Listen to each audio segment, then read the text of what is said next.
Well, let's get this party started. It's 10:01. We still got some people filing in, but welcome everybody to our bi-weekly webinar. For people that don't know me, I'm Ryan Poole.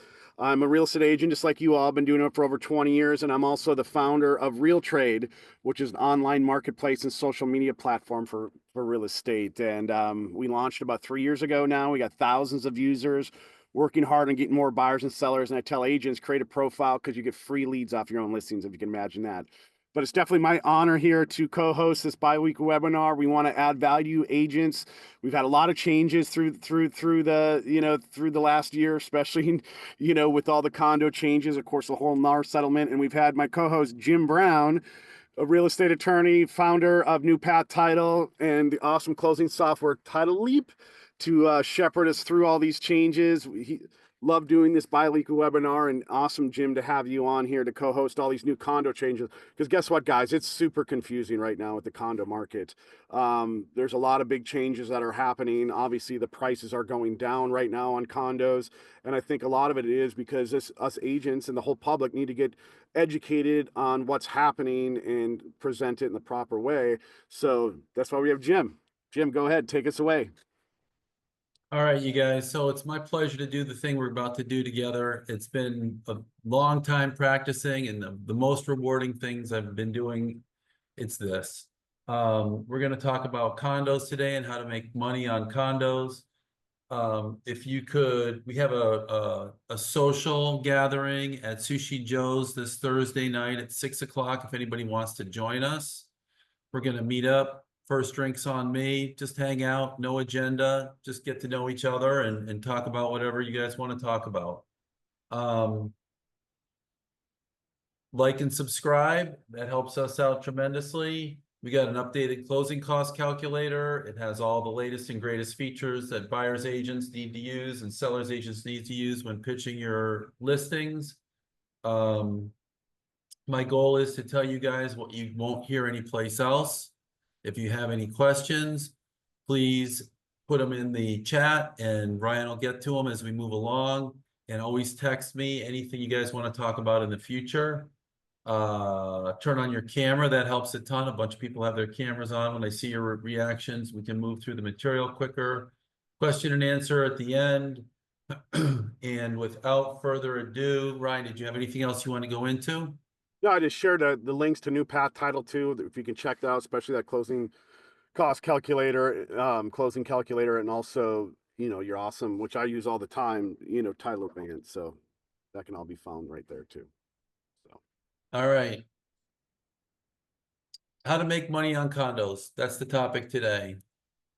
Milestone report case study. We're going to do a deep dive on a milestone report case study. There's an agent working with me in this transaction. And this that's on the podcast today, and this milestone report deep dive that I did personally opened my eyes to an opportunity for agents to capitalize on the condo market.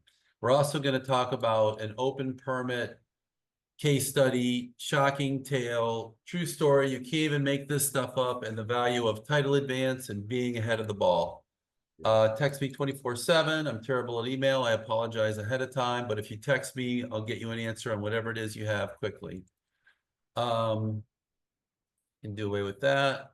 In paragraph 20, always write the closing agent is XXX. Even if I'm not the closing agent, if you take that 2-second step of writing the closing agent, capital C, capital A, in paragraph 20 and identify who it is, the closing agent can and is often different than the escrow agent.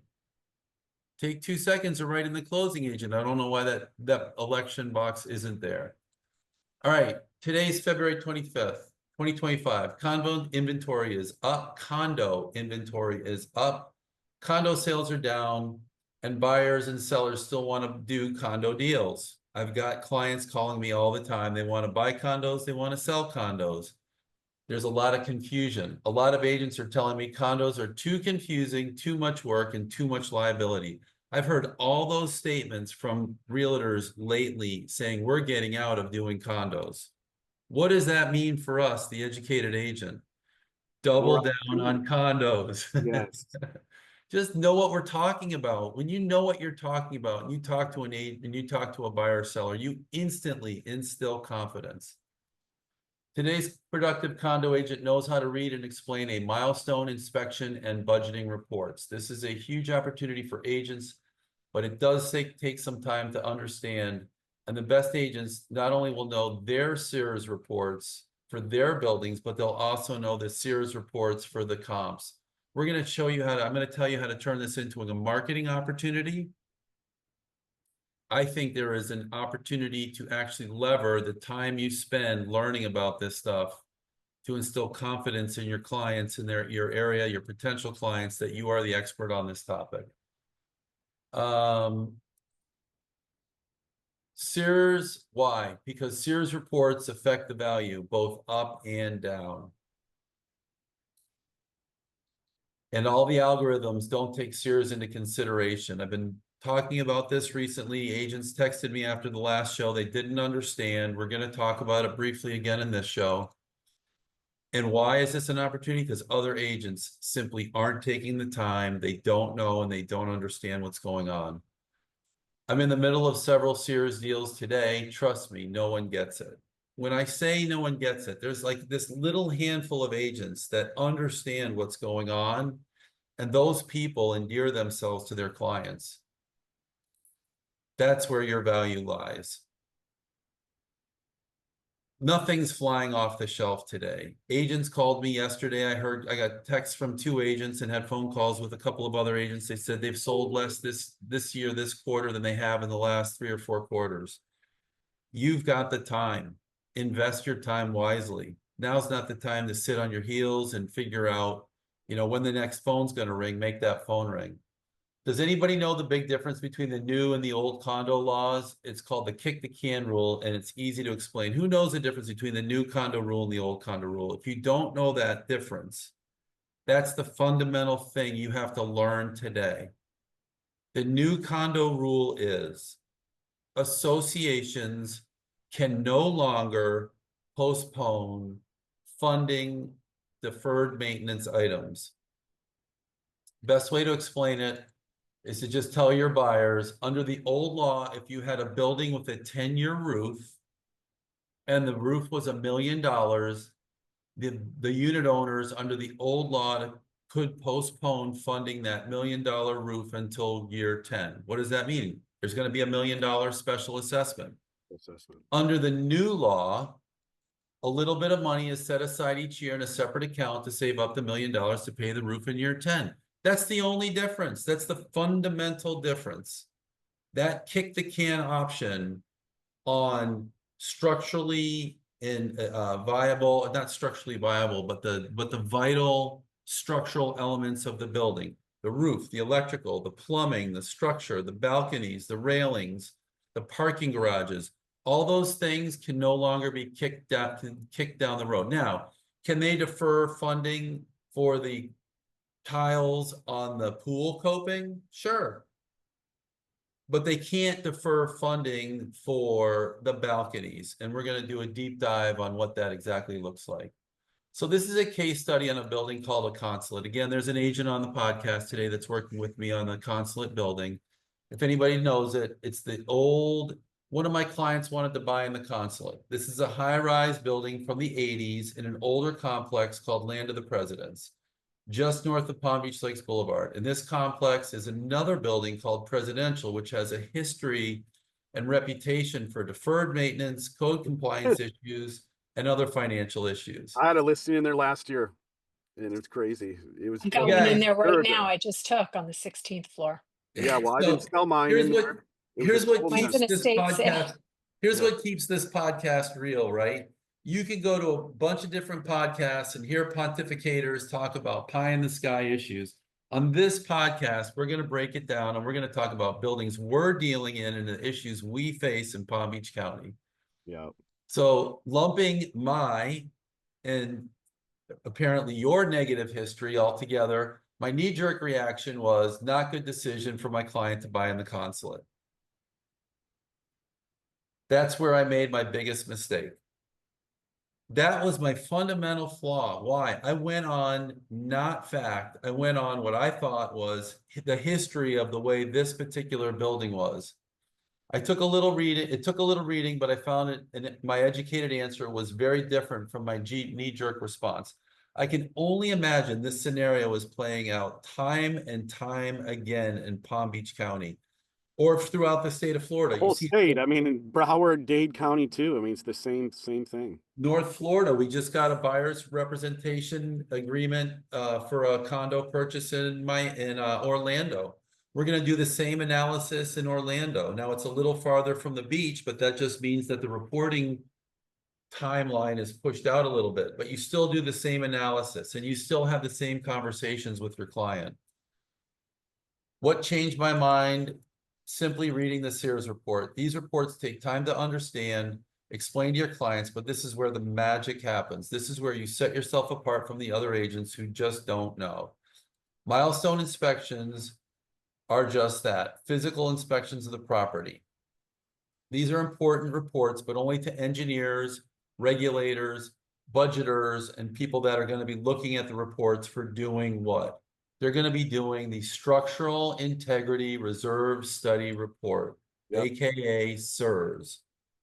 So just so they do the milestone inspection report first, and then the SIRS study, the reserve study after. Yep. And when I was initially, I don't mind revealing my shortcomings. When I was initially getting into this whole new mindset, I was hyper-focused on the inspection reports. But that's flawed analysis on my part, because what really matters, it's the budgeting, right? And I'll show you in a little bit how you're going to shortcut the inspection stuff through the budgeting analysis. The SIRS report for the consulate, to my pleasant surprise, the consulate is a good, cost-predictable, older building with an easy-to-follow path to predictable long-term expenses. So now you've taken this older building out of the world of, oh my God, what's coming down the pike? How do I explain this to my clients? To here it is, walk them through the garden. It's lush, it's beautiful, and there are no thorns. The 30-year Sears report is just a roadmap to what they can expect to pay in the building.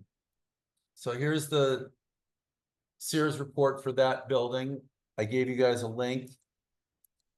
And this is obviously not your building, but this is how all of the Sears reports, I've got a couple of buildings downtown, a couple of units downtown, and I've seen a couple of these for clients, and this is how they're all laid out. Here's the person who did the report. Here's the company that did the report. They make themselves available. Anybody can call them. This is a pretty big one. They work Well, I want all to let everybody too on the call know too. Listen, this outline with these links is going to be emailed to everybody too, so we can take some time and review these reports too, just to become familiar with them, along with the recording. Yep. Thanks, Ryan. Yeah. Is this better if I put it this way? No, it's probably, I just want to be able to look at my notes. Is it legible like that, or is Yeah, it I can see it. Yeah, that's good, Jim. All right.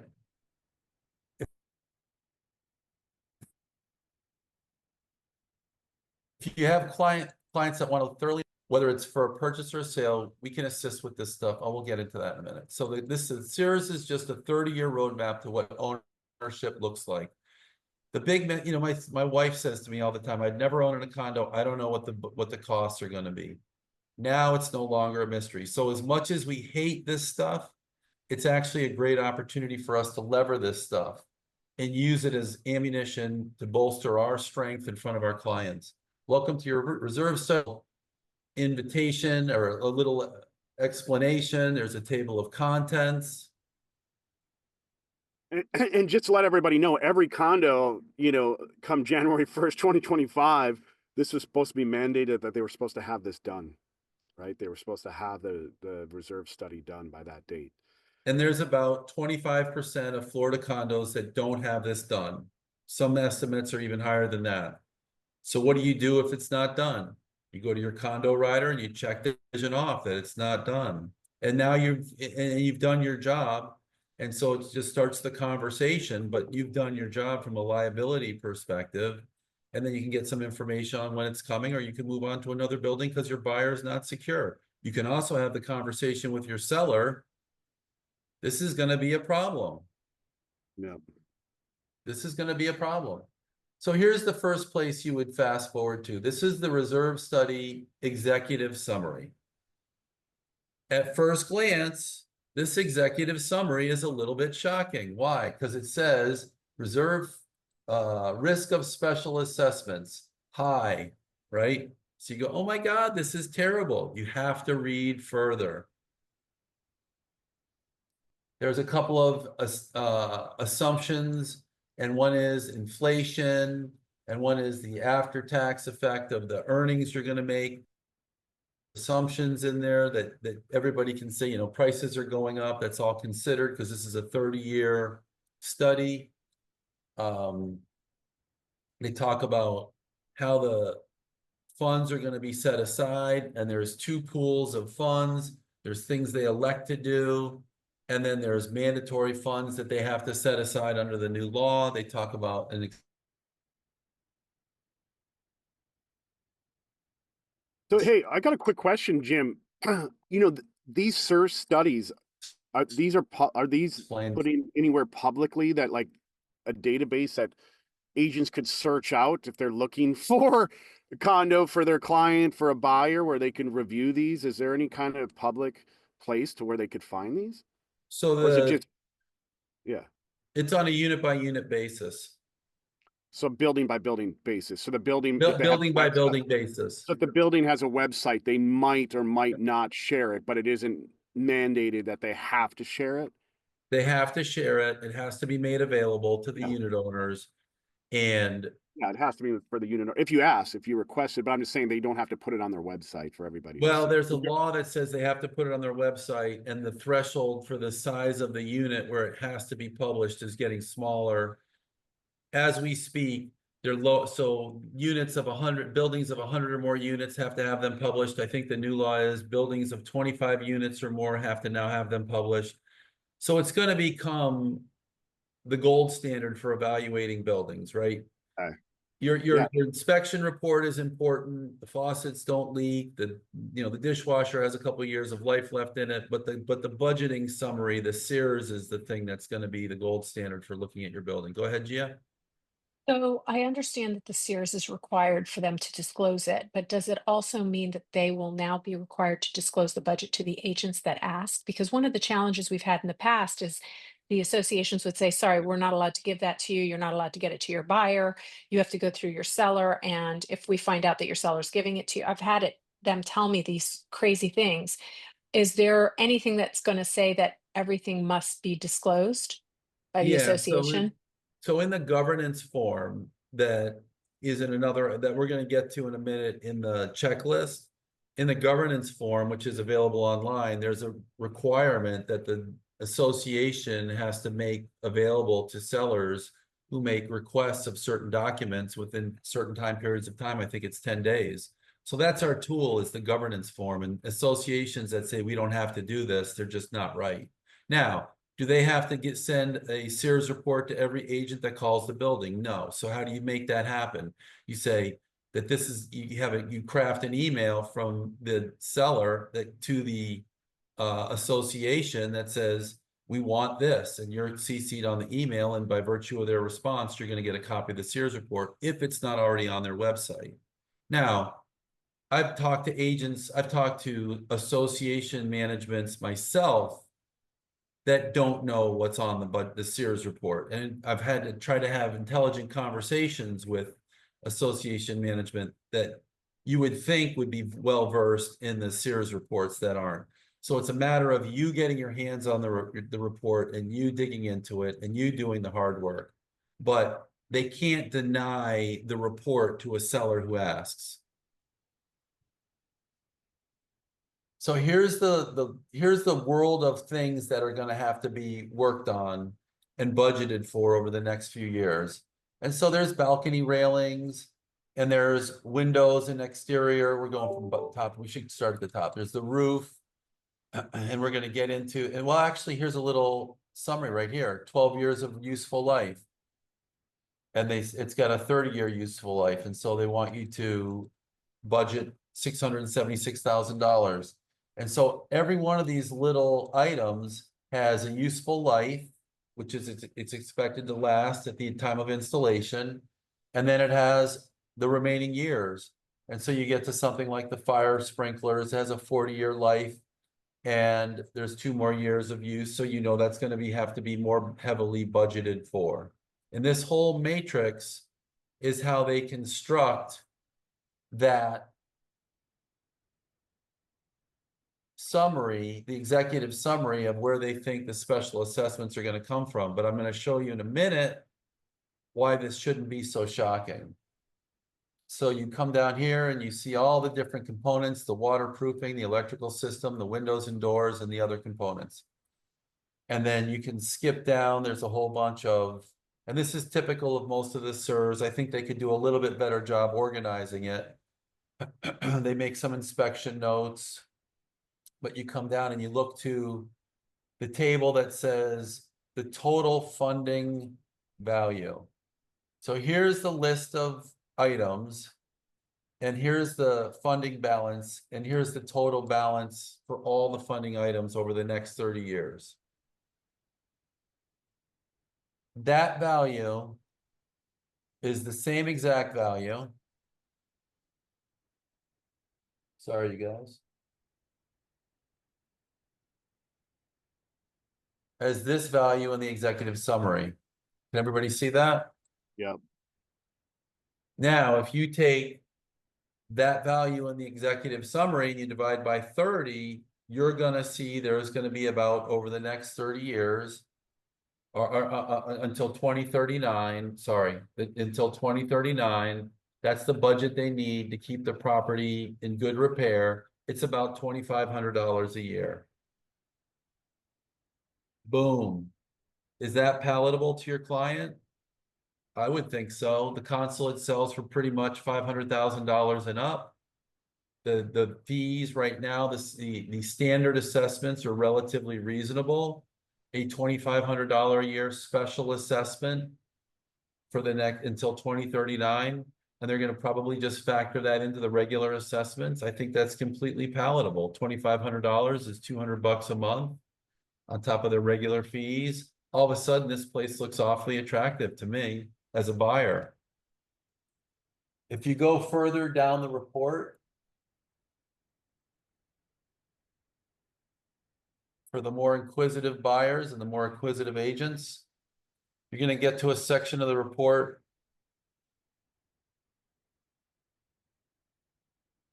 that breaks down the individual elements of the property.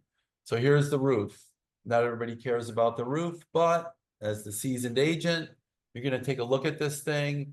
You're going to see that it has a 30-year life. They're a little bit more than halfway through it.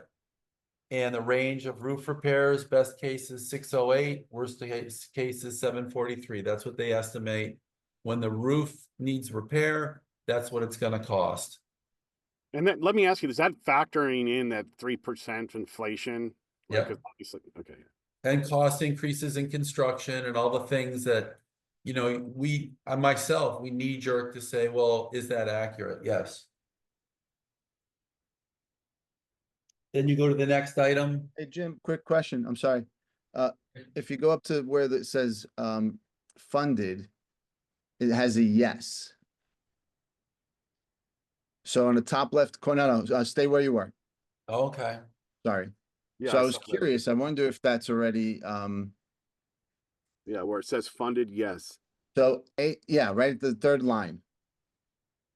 That's a good question. I did not notice that. These things are a world of knowledge. So Or mystery. of information or mystery. So if you look at the summary, they have a reserve starting balance of $500,000. That's not $500,000 in the general budget. That's $500,000. There's a general budget, and then there's the structural integrity reserve study budget. That's $500,000 in the general budget. I mean, in the SERS budget. So in my mind, that doesn't equal that number. So I don't know why that would say it's funded, but maybe it's through the regular occurring assessments. It's already planning on being funded. I think it's because of the projected fully funded reserve balance. It would be funded in that balance. By the time it's necessary for replacement, all the money will be available, even though it's not fully funded today. I would agree that I would read it the same way as what Ryan just said, Mhm. that the proper plans are in place. And we'll go through another section of the report where that highlights that a little bit better. So that's an important point. They want to know how much money is in the structural integrity reserves budget. There's 500 grand today in that budget. Everybody can see that first top line number, projected starting reserve balance. So the next thing on the list after you talk about the roof, there's the alarm system, funded, yes. Worst case 150, best case 150, worst case 196. There's 8 years of life remaining in a 20-year system. Next thing is the fire sprinkler system, aka the riser. So this is the central location where all the sprinklers are fanned out, branched out to all the individual units. Looks like it had a 40-year life. There's 2 years left. It's going to be $36,000 to $48,500. Not the end of the world. Earlier in the report, at the very top, it says there's 126 units. You can do the math and figure out which each unit's portion of that dollar value is. 2 years from now, they're going to have to replace it. There's the plumbing, 10 years useful life, 5 years remaining. I don't know where they got 10 years of useful life for the whole plumbing, but plumbing inspection repair throughout the building. Interesting. So it's between $50,000 and $76,000. I'd have to do a deeper dive on the actual plumbing element. That sounds awfully low for building plumbing, but electrical system, this is the and that's plumbing not germane to a unit. That's plumbing for the whole building. That's not no unit, no interior plumbing. So here's the generator replace. Funded, yes, 30 years of life, 25 years remain, and they expect in 25 years it's going to cost between 100 and 140 grand to repair or replace. Same thing with the electrical system throughout the building. Funding, no. 2 intermediate for reserve designation. 2 intermediate.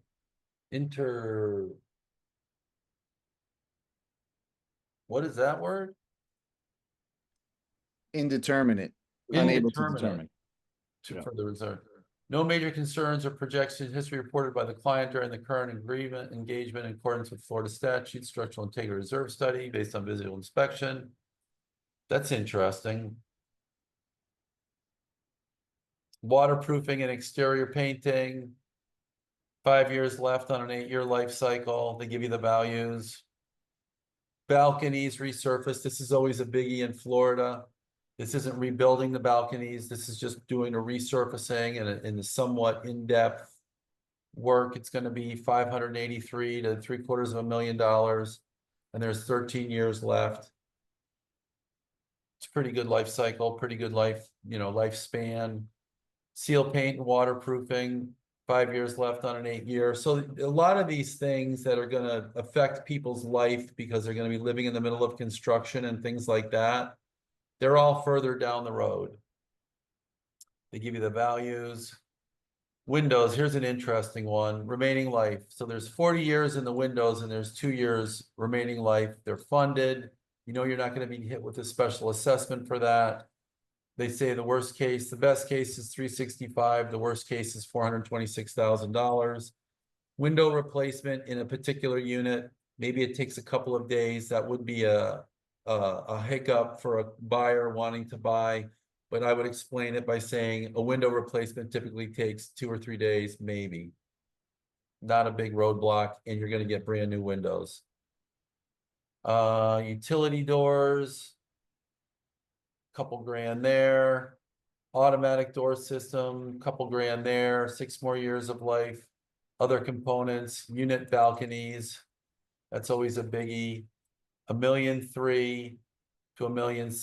That's 13 years away. That's a big one. That's a big one. I know. That's a biggie. 13 years from now. 13 years is a long time, but it is funded, so you won't be getting whacked with a special assessment for that. Kathy pointed out something that the DPBR has the SIRS reporting database, which is a list of all the condominiums that have completed the SIRS report. However, the reports are not there. They're not submitted to DPBR. So I guess we could, if we wanted to spend the time, we can some way, somebody could scrape that site, could figure out exactly how many condos are in compliance with the SIRS reporting, which would be It'd be really cool. I mean, I don't want to put a development burden on RealTrade, but it'd be really cool if you could go to RealTrade and see if a condo had a SIRS report available or not. And if it did have the link there, that would be really, really nice. Yeah. You know what I So mean? here's a summary basically of the life of the project for the next 30 years. So here's 2025, here's 2054. This is the reserve funding balance. Here's where a whole bunch of the building issues start coming up. You can see the balance gets built. And then you fund a whole bunch of stuff like the roof and the balconies and things like that. And then you start building up your money again over time. Here's where the risk of special assessments is relatively high. This And is then- great. Yeah. And really, when we do As an agent, if you can go over this with your buyers or your sellers, and I mean, how much more educated you are, it's incredible. And I know agents that know the Sears reports for the units in their downtown market, like agents that are top in the condos downtown West Palm Beach, and they know all the Sears outcomes in their little local market. And then they break down the data a number of ways, but I want to just give you those 3 high points. You've got the executive summary, then you've got the table of costs, and then you can go look down further. So here it is. If you do nothing else, read the executive summary. This is your shortcut to getting to the bottom line. Next, look at the categories of what needs work in the budget. Oh. Lastly, look at the individual elements and what needs attention. By knowing these things, when you're meeting with your sellers, when you're meeting with your buyers, you're going to instill that confidence that you are the person to work with. Not knowing is the scary part to clients. That's the single biggest thing. For the last 20 years of private practice, people would tell me, buyers and sellers, or buyers would tell me, we don't know what's coming. Now you know exactly what's coming. And as much as I don't like change, because I hate change, this is a real tool that the agents can lean into and instill their value. If you break this down, you'll empower your clients and endear yourself to them. Most success. Go ahead, Ryan. I was going to say, I work with a lot of investors that have bought a lot of real estate over the last 20 years. There could be a massive opportunity here to invest in condos, especially if you know how to read these reports and you can get some really good deals where maybe some sellers are panicking, which, obviously the prices are going down. And if you can read these reports and feel confident with these investors, there can definitely be some deals to be had. As we're talking more and more, again, I don't want to put a development burden on RealTrade, but that would be a real somehow getting that data in one centralized location, those Sears reports. I think the most successful agents in the condo world will know their Sears reports for their building and the local buildings. This will be as key as knowing the good schools, restaurants, and entertainment. Yep. People still want to live in condos. I see an engaging true value proposition, a media campaign around this topic. I can see an agent reviewing their SIRS report, making content around their findings in a summary and pushing it to their local social media outlets. Hey, this is Steve. I just read another SIRS report and this is what I'm finding. Hey, this is Pam. I just read another SIRS report and this building's a great value. It just makes great opportunities for people to get their name, stay top of mind, get their name out there, stay top of mind to their clients. I can see mailers to unit owners explaining how you know the building and can best explain it to the buyers. You make a little summary of the SIRS report and you send it to everybody in the building. Boom. I can see mailers explain the problems with staying in a building to motivate sellers to sell. I can see listings with Sears results in the listing, and that should certainly be one of the broker documents.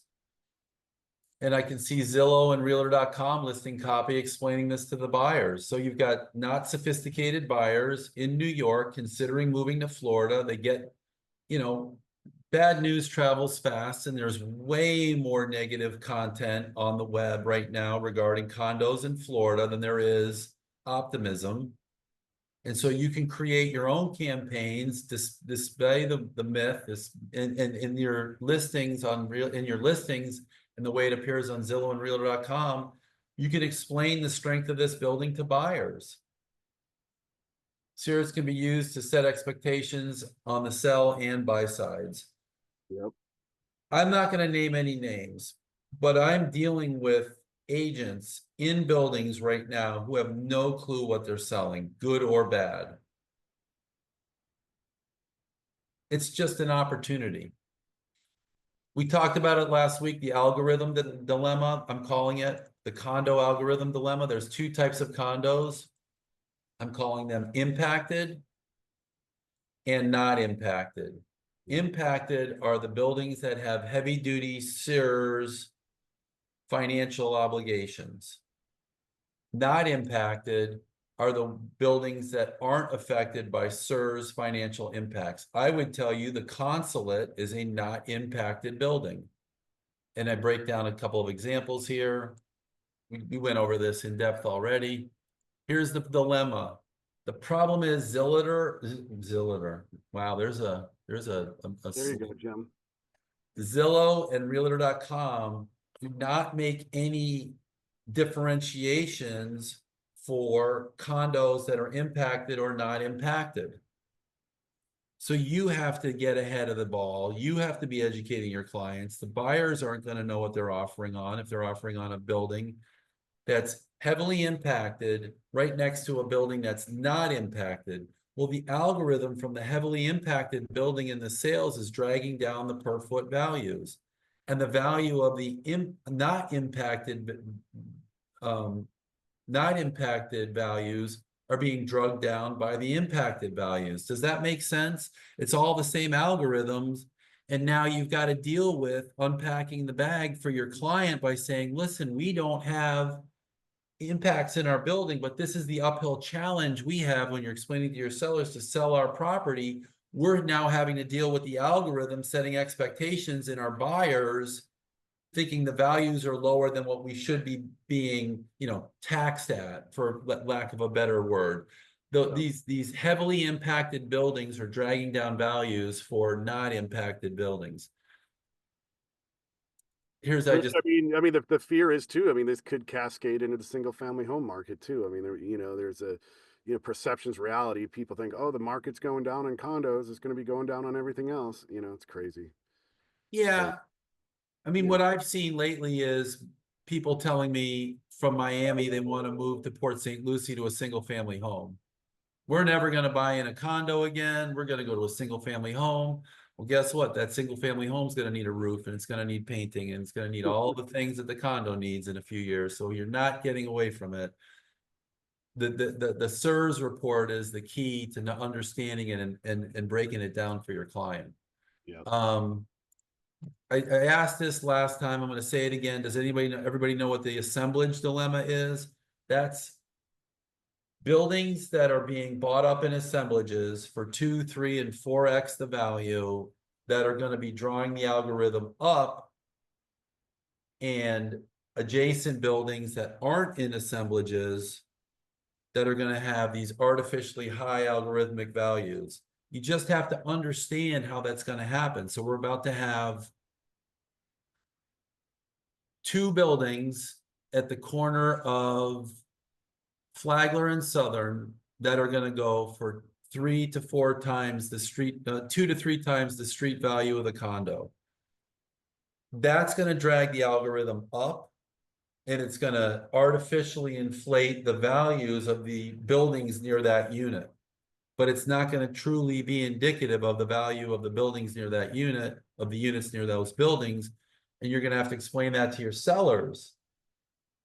So now sometimes it is, because then people are like, oh, if something good is going on over there, like now the next hot spot's going to be my unit. That's what's going to be in the seller's mind, is that if they're building something magnificent next to me, like there's no doubt mine's gonna be worth something soon.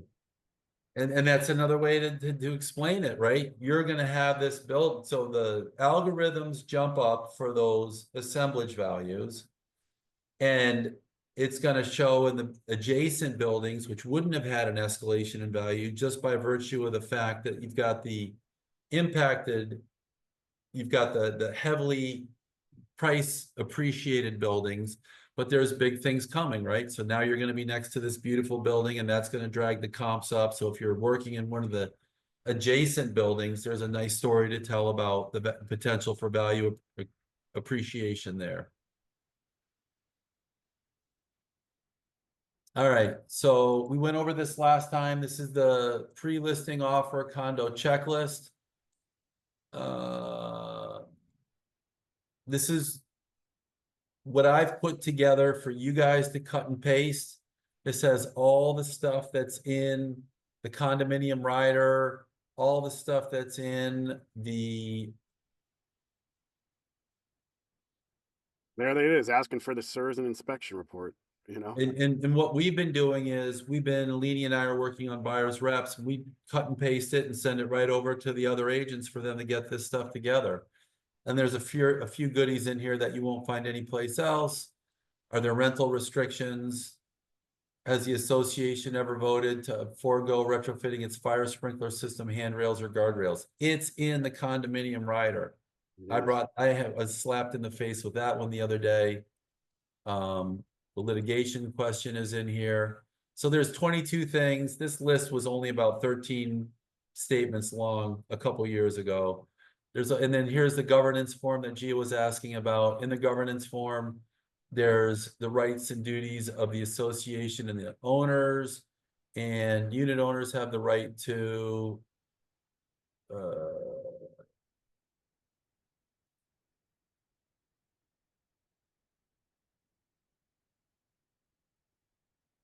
there's an element in here.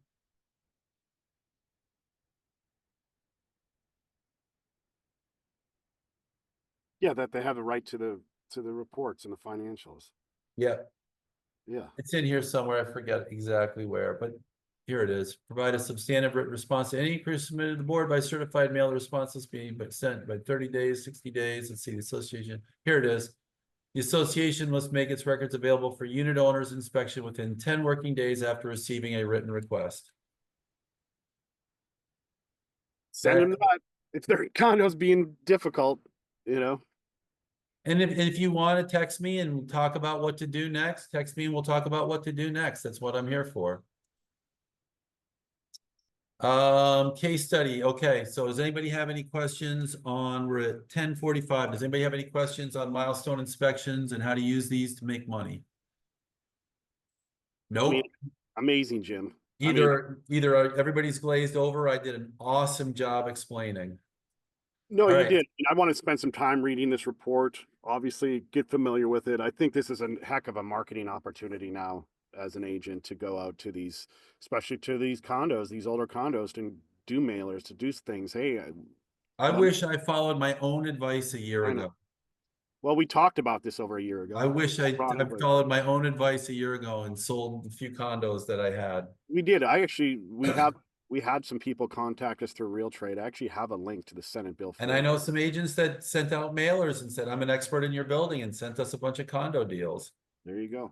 All right, so here's my case study on open permit nightmare, and it was mine. This is a true story about a lawyer with a condo, and when I show you what happened, it's going to blow your mind. And this stuff happens every day, and bad title agents that don't know what to do stumble over this stuff and becomes just a snowball that's just too big to manage. And then you get little old people in buildings that are getting taken advantage of. 10 years ago, an agent brought me a good condo deal. I bought it, remodeled it, and rented it out. Everything was good until it wasn't. The other day, we pulled a title report and found it had a $100 a day open permit lien from 2016. It was now over $300,000. And here's a link to the lien notice. So this was in the public record. I had no idea it existed. I'm telling you guys, I'm throwing myself on the mercy of the court of public opinion. This is me not knowing it existed, right? I'm supposed to be the person, the purveyor of knowledge. Here's why I didn't know it existed. Well, first of all, here's a history of what happened. I bought the unit, restored it. We didn't do the water heater. A couple years later, the water heater burst. There was an emergency leak repair. We replaced the water heater. It was around early July of 2016 from my notes.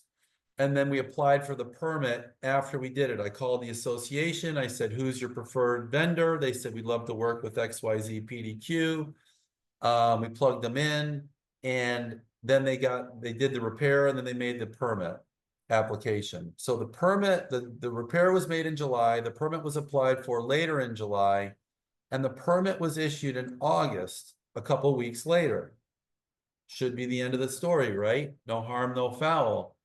Well, the final inspection, the permit, I'm sure I paid the contractor and didn't ask for the closeout, but the final inspection didn't occur until November, several months later. So what was happening? In the process, the city somehow got word that there was a water heater replacement, and they didn't find a permit. So they sent out their notices in what appears to be an extremely expedited manner. And there was a special magistrate hearing called in October. Well, the special magistrate hearing was after the final closeout. And so what did the special, which should never have happened, right? The final closeout should have terminated everything. And so what happened at the hearing, a bunch of city staff showed up that didn't explain the situation properly, and they imposed a fine of $100 a day. God. Fast forward, I pledged the property in an equity line, and they did a title report for the equity line. And when we called the city, when we did the equity line, we got a title commitment. And then we called the city, and they said, yeah, we saw this order imposing lien. And they said there was a $300,000 lien on the property, over 300 grand, for all those years of $100 a day that there was an unpermitted improvement. Now, I don't know about you guys, but I've been doing this for 20 years solo, 40 years in the business. I've only a couple of times seen a violation for an unpermitted improvement. Maybe because this was a water heater in a building and they thought it was a huge threat to everybody else in the building. I don't know, but I just don't regularly see permit violations turn into liens. They're usually just open permits, and they die on the vine or whatever. Anyways, our guy Christian, I don't see him, there he is. Our guy Christian, thoroughly versed in these things, called the city. The city said, oh, this is this is not right. Christian was able to convince them as to why it wasn't right, and they said, you should only be paying a fine for the period of time between the open permit and the reinspection, which would have been 30 days or so, and it should only be $3,000. Well, that's not even acceptable to me, because this permit, this violation is so defective for so many reasons. And one of them is, I don't even see where they said what I'm being violated for. Where's it just says order imposing fine or lien. And when Christian called them up, they were like, well, it sounds like it's an open permit or something. You have to be on notice of what the problem is by law. So long story short, we got it wiped out to zero. And the biggest problem I had was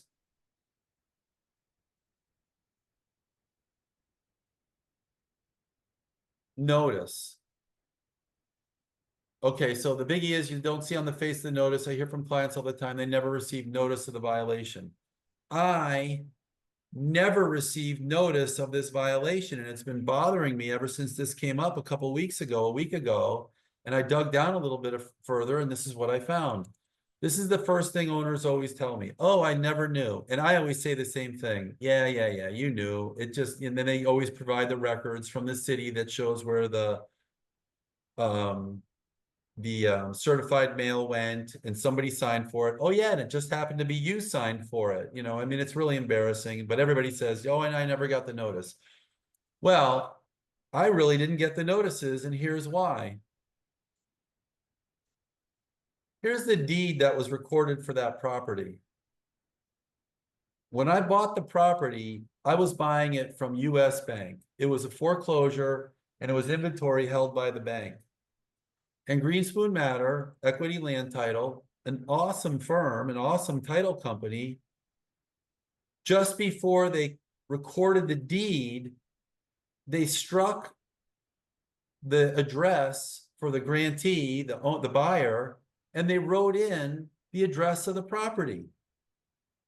Not only did they write in the address of the property, they didn't even put a unit number on the address.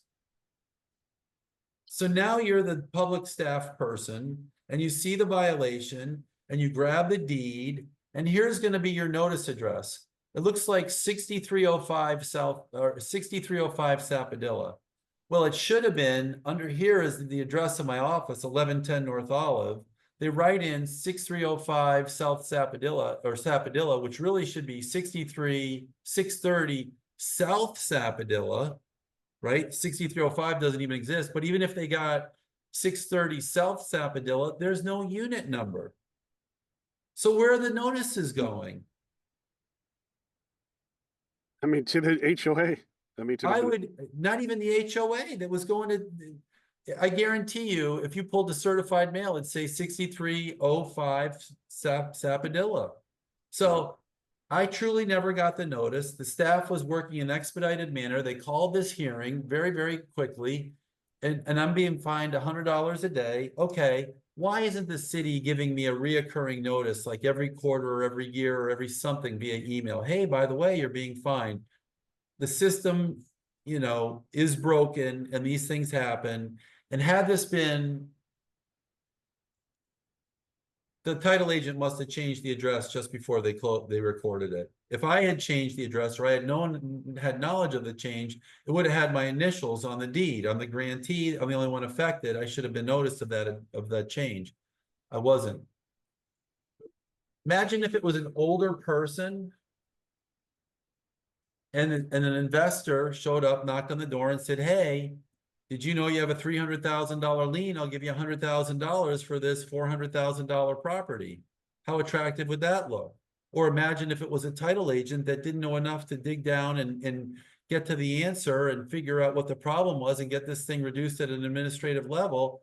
That client would have to be going to get a lien mitigation from a lawyer 180 days and $3,000 later, just for the lawyer's time. Here's where the great agent comes in. They know these things, or if they don't know these things, they can call a title agent who knows these things. I got a call yesterday from a seller who's dying on the vine, a seller who's now dying on the vine with a 3-year-old open permit for a sign. They went to an attorney. The attorney didn't get the thing closed out. It's a relatively easy permit to close out. And then you file a lien mitigation for the $100 a day fine for the $300,000 fine. Now, in his situation, it wasn't an administrative blunder that led to the fine. It was a lawyer he hired who wasn't moving the ball. And he's a doctor. He's busy. He forgot all about it. And then he goes to sell the property. And sure enough, he's got a fine for several $100,000 on the property. We're going to get that case today. And then we got another one from another client who had a closing at a large national underwriter, and they had an issue with a trust, and our underwriter will close it, and it'll close relatively quickly. Tajay, when is Lot's file going to close? Closed yesterday, actually. Closed yesterday. We got the file. We closed it in what, 7 or 8 days? A week? Yeah. And that sat at the other title company for several weeks. The team you surround yourself with can make a huge break, can make or break your agent. The team you surround yourself can make or break your agent. The resources you tap into can save you time and commissions. Had I used Title Advance, I would have known about my $300,000 lien. I'm just, you know, how can I expect everybody else to have this kind of knowledge when I don't even do it myself? But the tools are there. I really never suspected there was a $300,000 violation on my property. I wasn't selling, I wasn't doing anything. We were doing a refinance and it came up in that process. Who knows the difference between a lien and a code violation? I'm gonna let you guys go. We're at 10:56, but before we leave, who knows the difference between a lien and a code violation? The municipal and public records. What goes into a code violation? It's what happens when there's a code violation? Somebody posts a notice on the property and sends a notice to the owner that there's a code violation. Let's just say the typical one is debris at the street. There's a big pile of debris. They put an orange tag on the pile of debris. They post a notice on the door of the home. If you have a tenant, you're never going to get it because tenants never tell you what's going on. Don't take it personally. That's just what happens. And then city staff goes to the deed and sees the address of the owner and sends a notice to that address. If you have moved, that notice will never get to you. If your kids threw it in the trash, you're never going to see it. If you're away, if it's your second home and it was your primary, you're never going to see it. Those tenants are never going to advance you the notice. You're never going to get it. But that's a municipal code violation. It lives in the municipal records. When you get a lien search report, it's going to show up in the lien search report. It doesn't show up in a title report. What does it take to get to a title report? What does it take? I want somebody to raise their hand so they know I'm not pontificating in vain. Somebody raise your hand and tell me what gets that notice into the title report. I'm going to give you a hint. I'm outlining it right here.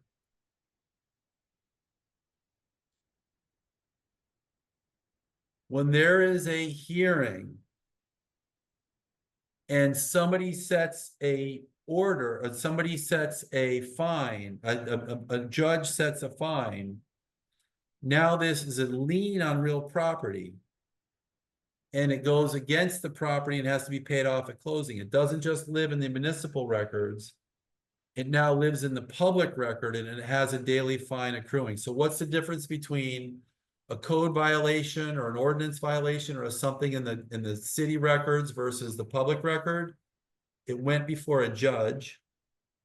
The judge made a ruling and the judge imposed a daily fine. Once the fine is imposed, now it's going to show up in your title report. Title advance.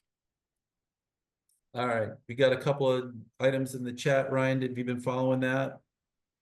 Yeah, no, Brent said, look yourself up in your properties and public records on a regular basis. That's always a great, great advice. And then Christy Russ asked a good question. Was your tax bill mailed out correctly? So what happened with the tax bill was, the part that Jim didn't say is the property, the lien was against Jim's trust, but then the property was deeded into an LLC. So when the property was deeded into the LLC a few years later, the tax collector had the correct address and all that went well. However, the municipality was still had a fine or a lien against Jim's trust. So the right hand didn't know what the left hand was doing. The tax collector was sending everything to the right place. However, the city was sending everything to the trust address that they had on file. Good point. The tax collector was caught up and the city code violation department was not. And it happens. It just happens. I saw one the other day where the homeowner put a fence on their property. The property abutted a park. The violation for the fence, they were there for many, many years, was $600,000+. Now we got that mitigated down. It took us 4 or 5 months and a hearing, and Ava was successful in actually avoiding the hearing and getting it negotiated down outside of court, but it killed the sale and it took several months. And it still cost them $5,000 or $6,000. I think it was $6,000, but it was a $660-something-thousand lien. So don't assume that the modern agent that's prepared doesn't assume anything.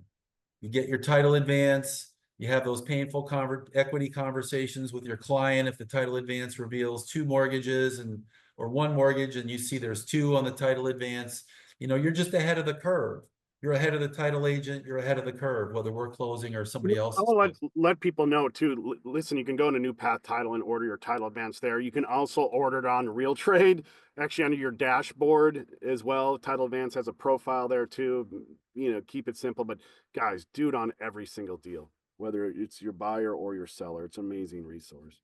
And if you're skeptical, the easiest thing to do, which I think a lot of times when we work with investors and they're buying things out of foreclosures, if you're skeptical of a file, order a commitment up front so that if you do get a buyer, you're not holding up the sale. You order your commitment up front on our website.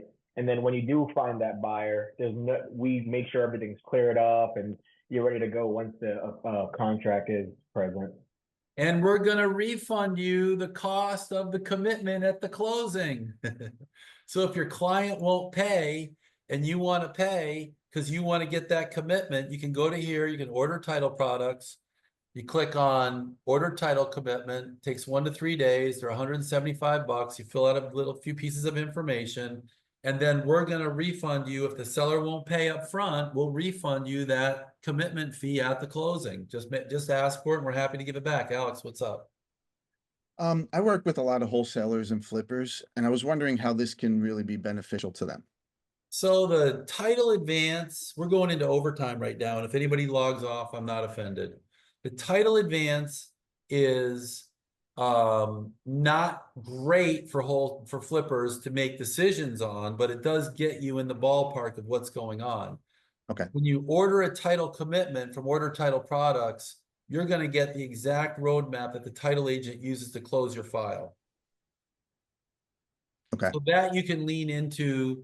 That's very beneficial. That's the real deal. The title advance is a guy that we have that's seasoned in underwriting in North Florida, and you submit a request on titleadvance.io or from this website here. You fill out a few pieces of information, primarily the address, and that's about it, and who you are and why you want it. And we're going to get you a title advance. Okay. All right. I'll mention it to them. Thank you. Yeah, you're welcome. And then when you order a title commitment, there's a section in, you know, things you'd like us to know about the order. Here you might write, this is an order I'm placing, or this is my client's placing this, I'm an investor. Or blah, blah, someone in the family died, you don't know if it needs probate, all those things. So when you have those type of files, rather than waiting until you have a contract, you are ahead of the ball and you let us know, we let the underwriter know, and then there's no surprises once you finally have a buyer. And the thing that Tajay just said about probate, that's gold. Because underwriters don't know Uncle Bob died. Yeah. But if you, in your order, you say Uncle Bob died and my guy wants to buy, or my woman wants to buy this property, they're an investor, then we're going to prepare what would otherwise be a clean commitment with a requirement for a probate action, because there's no probate action appearing in the public record. And now you know you're going to be delayed 6 to 9 months. Got it. Okay. Fantastic. Thank you. And anything you can tell us about the property leapfrogs us to the goal that much quicker. You know, and if we send you a clean commitment and in fact the seller is deceased, now you're going to tell your investor, oh, we can close tomorrow with no hiccups, when in fact there is going to be a little delay in getting the property. Yeah. Got it. Don't forget about our hookup, the social, Thursday night, 6 o'clock. Did I get the time right, Tajay? 6 o'clock, right, Sushi Joe?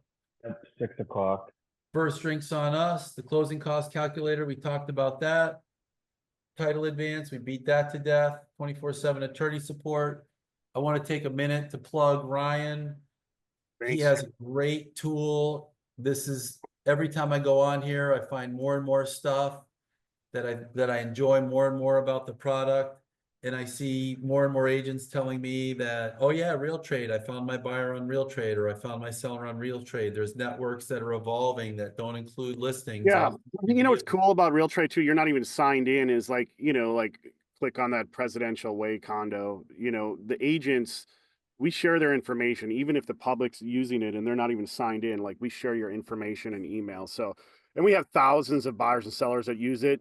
just to look for properties. They haven't even created an account. We need to do a little better job of getting them to create accounts, but they get a lot of information here. So you could sit there, they could call you or email you right off your listing. And it's free, guys, to create your profile. Dawn's very active on the platform. She's actually got direct buyers from the platform too. And two, it's funny, like talking about ahead of the curve, click that Senate Bill 4D up at the top, Jim. We actually put that on RealTrade a while ago, but I think now it'd be the perfect time to put in, you know, aggregate some data here on these SERS reports, man. It would be awesome to have that in there, you know? Yeah. Yeah, these SERS reports are going to be the gold standard for buying and selling condos. Yeah. And if you have a condo with a terrible SERS report, the value is going to be indicative of the SERS report. And the last thing you want to do is do a sale, your buyer pays a premium, and then a couple years later, a couple months later, I had one which was just a couple weeks later, your buyer is calling you and saying, oh, there's a special assessment. Well, guess what? It wasn't the building was behind on their SERS report budgeting, and so everybody was in the dark, and the agent had no clue that the property was a SERS property. I mean, it was a failure on so many levels. I don't even know how this one's going to shake out. And I'm not telling you this to scare you away from condos. I'm just saying, No, I mean, had the questions been asked up front, there'd be no issues in the backside. no, I mean, this webinar is gold for condos. I mean, it really is, because I'm actually working with quite a few condo sellers, and they've been really nervous, and I've been working with some buyers too that have been really nervous. So it's I mean, information's power, right? And if you're an educated agent, you're going to get these deals, and you can put more deals together. Don't have to be scared now with the condos if you have the SERS report. Yeah, exactly. Yep. Awesome, guys. All right, we're at 11:08. Sorry I kept you over. Have a great day. List lots of properties. Call me with lots of questions. And knowledge is Selling. power. Hopefully I send you a contract here soon. I got an offer on that Avenir property, Jim. So cross your fingers we could put it together. That's a tough community to sell in right now, huh? Don't say that. I'm trying to put a deal together right now. All right. Let's Let's do it. All right, guys. All right. Happy selling. All right, See you thanks. guys.